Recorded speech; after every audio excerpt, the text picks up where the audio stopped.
विद्यार्थीगण, हम अपनी चर्चा को आगे बढ़ाते हुए रस को आगे पढ़ते हैं, जिसमें आपका पॉइंट है, बिंदु है अनुभाव।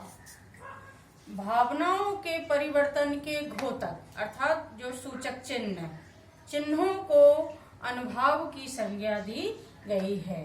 हृदय में रहने वाले भावों की व्यंजना अनुभावों के माध्यम से होती है। भावनाओं का रूप अत्यंत सूक्ष्म अर्थात छोटा होता है। इसका वर्णन काव्य में नहीं किया जा सकता। ये उदाहरण स्वरूप हम कहेंगे अपलक निहारना अर्थात बिना पलक झपके देखना, रोमांच दर्शन ऐसा कोई दृश्य जिसे देखकर हम अत्यंत ही पुलकित हो जाते हैं, प्रसन्न हो जाते हैं, आश्चर्यचकित हो जाते हैं, उसको कहा जाता है रोमांच दर्शन। स्पर्श यानी छूना आदि। संचारी भाव एक ही स्थायी भाव के बीच बीच में परिस्थितिवश अर्थात परिस्थिति के कारण ऐसी कोई परिस्थिति निर्मित हो जाए जिससे ये भाव परिवर्तित हो, उसे कहा जाता है। अनेक भावों का भी संचार होता है। उदाहरण के लिए हर्ष यानी प्रसन्न, संकोच, हम मन में संकोच करने लगते हैं कि ये कहें या ना कहें, लज्जा यानी शर्म, कांपना आदि। स्थायी भाव मानव हृदय में विकार रूप में रहने वाले मनोविकारों को काव्य में स्थायी भाव कहा जाता है। ये स्थायी भाव स्थायी रूप से चित्त में अर्थात हमारे मन में, हृदय में रहते हैं, इसी कारण इन्हें स्थायी भाव कहते हैं। किसी साहित्यकार ने लिखा है, प्रीति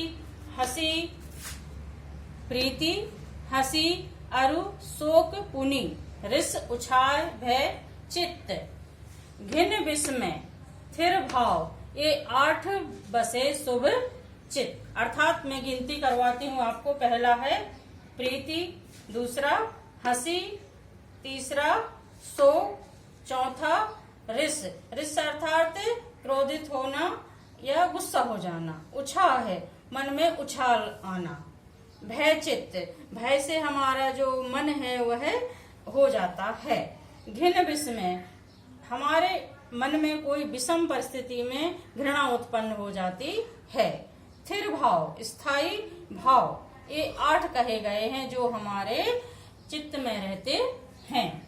इन 8 स्थायी भावों के अतिरिक्त एक और भी स्थायी भाव है निर्वेद। इस प्रकार कुल मिलाकर 9 स्थायी भाव हैं। आचार्यों ने समय समय पर रसों की संख्या में वृद्धि की हुई है। जैसे वात्सल्य रस को 10वां रस माना गया है और 11वां रस भक्ति रस माना गया है, जिसे ईश्वरी प्रेम से जोड़ा गया है। यहाँ पर यह अभी हमारा बिंदु खत्म नहीं होता है, हमारा टॉपिक खत्म नहीं होता है। अगली वीडियो में हम इस चर्चा को आगे जारी रखेंगे विस्तार रूप में। अभी के लिए आपको कुछ गृह कार्य दिया जा रहा है, जिसको आप ध्यान पूर्वक करें। ध्यान से देखिए क्या दिया गया है इससे, कि सभी बच्चों को ध्यान से रस समझना है जो मैंने समझाया है। यदि कहीं समझ नहीं आता है तो मुझसे प्रश्न करें, मैं आपके सारी समस्याओं का समाधान करूंगी। धन्यवाद।